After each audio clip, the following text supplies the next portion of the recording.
Today we are driving from Whitehorse, Yukon Territory to Tok, Alaska, and the roads are not that great. It seemed like they weren't too bad when Steve was driving, but when it was my turn to drive, actually this gravel is better than the roads.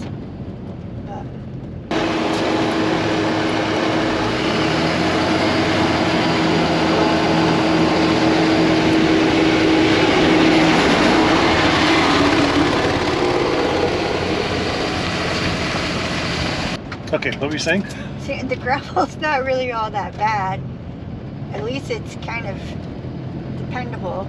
But the road is pure shit. Well, you can see this whole section. We just went back on pavement. Now there's a whole nother section with a grader on it.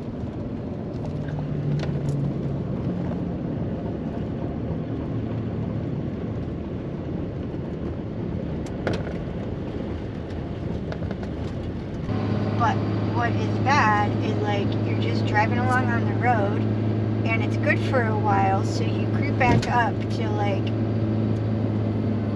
I don't even know.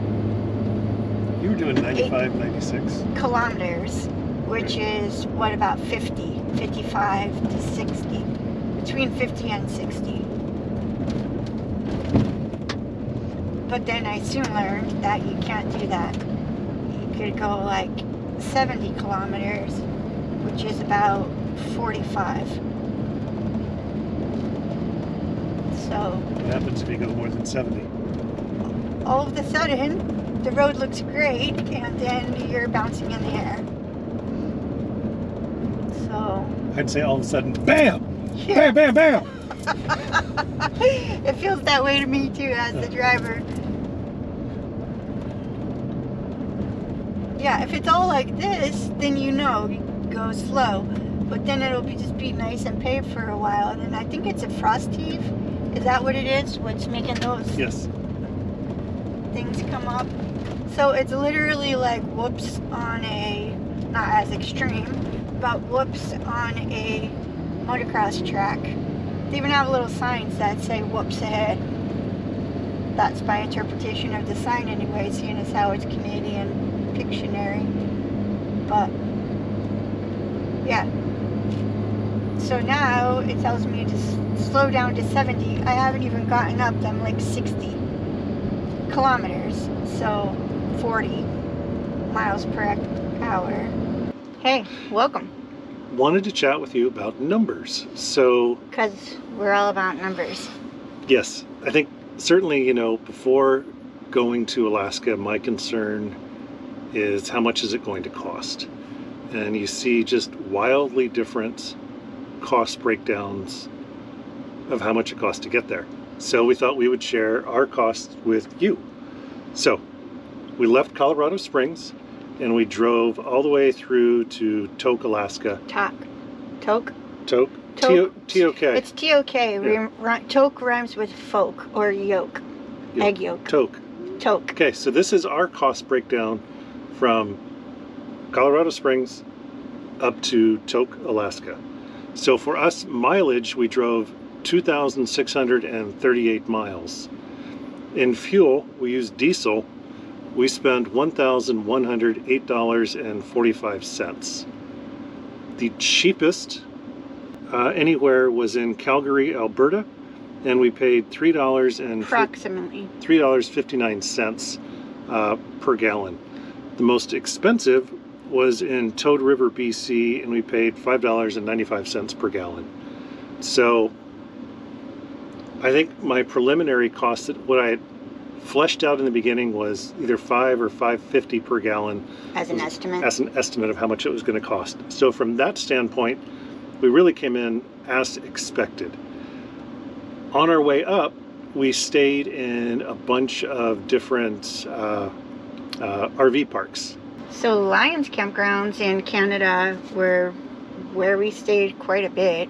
They'd be anywhere from like $15 to $25 a night, American, so U.S. currency.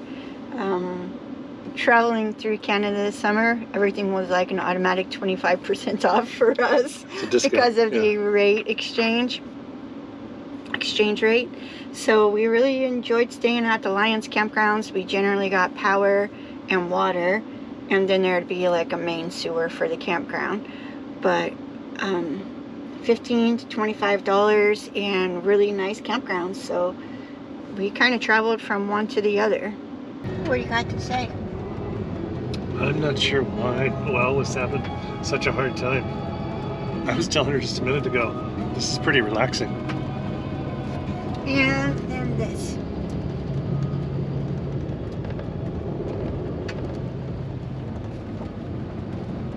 Having a good time. But where are we now?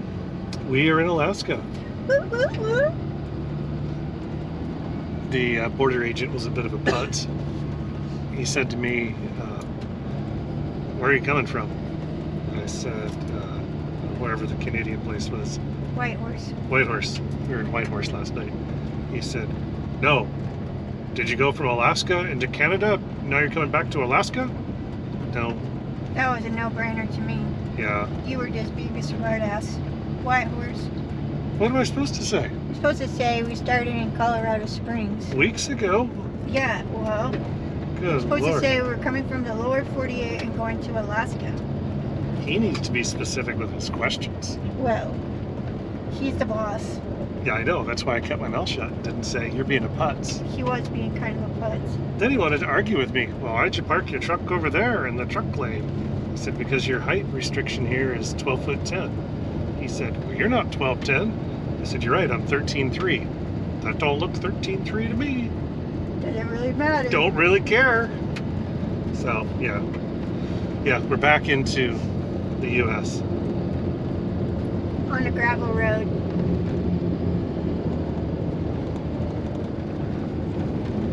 Anything else you want to say? You couldn't tell there, but I was sliding a little bit. You were? Yeah. I slid once earlier. Did you? Could you tell? When you were driving, our shit was just flying all over the place. I don't know if we were sliding or bouncing or ricocheting around in here, but Thanks, I got good gas mileage. yeah, I did. you did. You got 13.2. Usually I'm about 2 miles per hour, 2 miles per hour, Per gallon. 2 miles better per gallon than Noelle. I drive a Oh, little more. bullshit. What do you mean?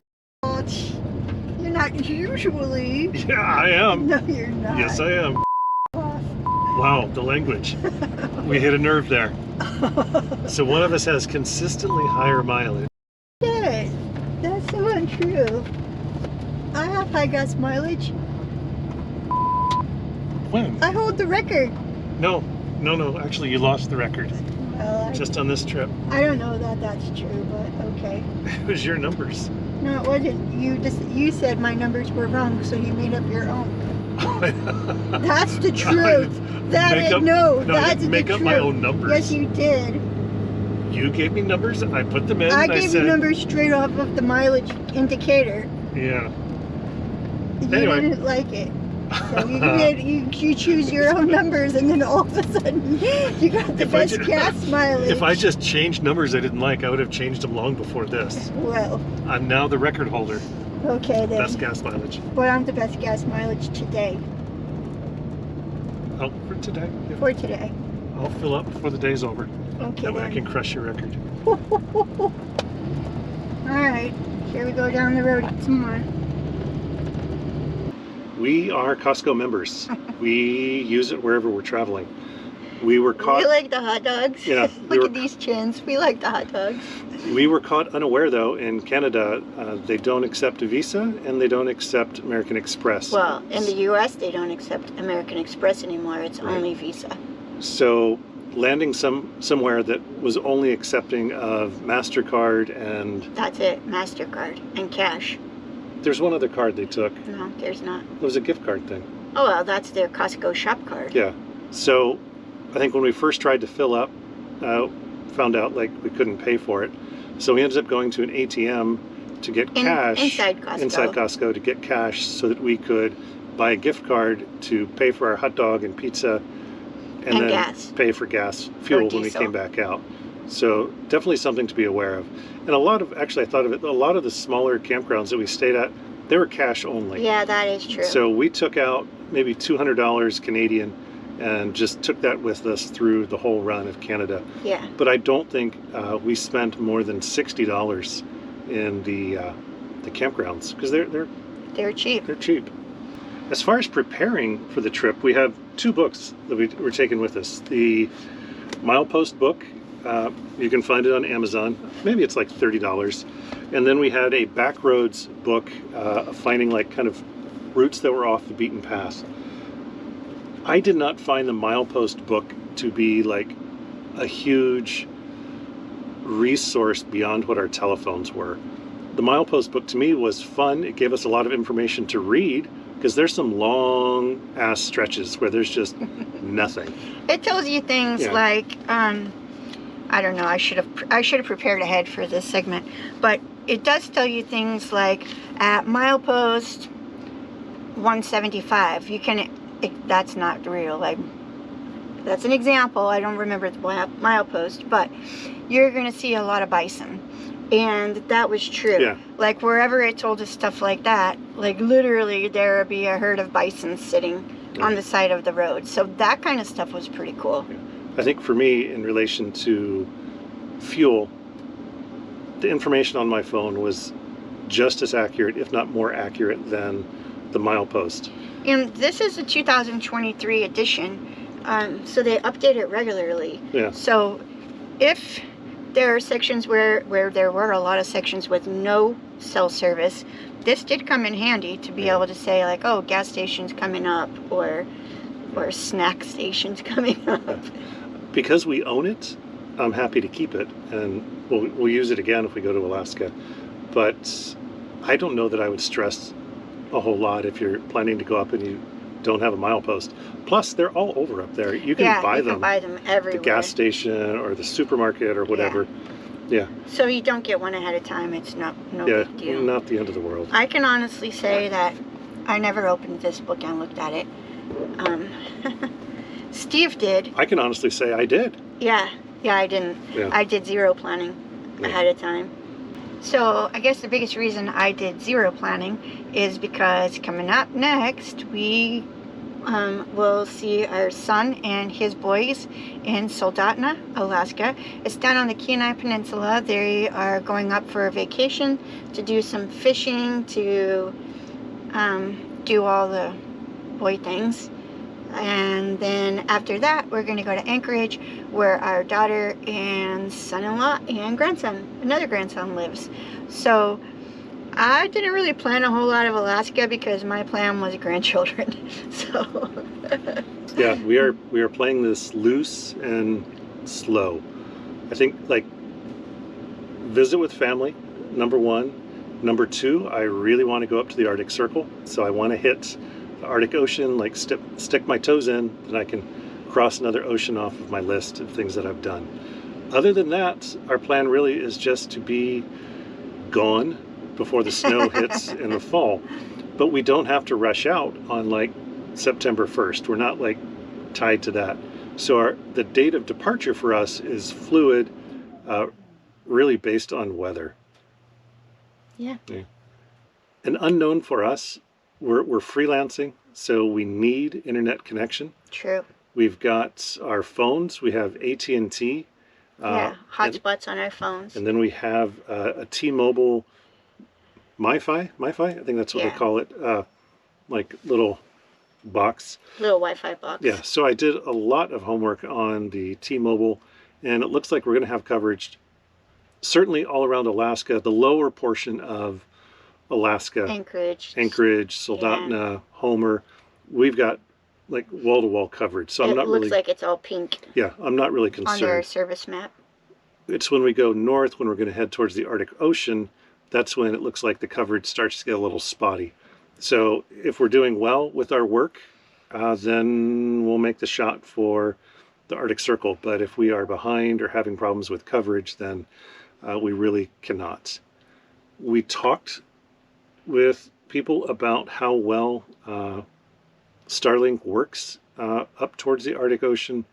and we've really just gotten different answers. So we didn't go that route Yeah, at this point. yeah, at this point we haven't pulled that trigger. So that's where we're at. So next stop for us is to do a little fishing. So we will see you then. Or to watch fishing. Or do a little day drinking. Yeah. Thanks for stopping in. We're in Alaska. It's beautiful. But you might be wondering why I'm sitting indoors with my jacket zipped all the way up.